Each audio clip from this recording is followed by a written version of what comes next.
تحياتك waxaa sunno ah markaad u fariisanayso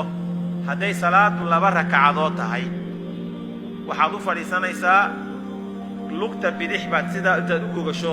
baad calaacasheeda ama baabacadeeda hoose barida saaraysaa lugta midigna waa taagaysaa saynu sheegnay haddii ay salaadu tahay salaad saddex rakacadood oo laba taxiyaad leh ama salaadu tahay afar rakacadood oo laba taxiyaad leh ولا كلا فردق التحيات كوا كلا دوانانيا كهورنا سيدا إنه الشيخ نبض فريسانيس التحيات كهورين ومرك هذا أشهد أن لا إله إلا الله وأشهد أن محمدا عبده ورسوله أتراضه واتكعيسا التحيات كأوضا بيا مسكت هذاس بدح ذا آيات لقطة كفريسان ميسي لقطة انت حاجة نصارته ردن كاغا ميدكتا هوستيسا آيات عكتا فريه ذا هوريكا ساريسا مسكت هذانا بدح ذا أهنا نوكا ديغيسا ساسا دوا التحيات صلى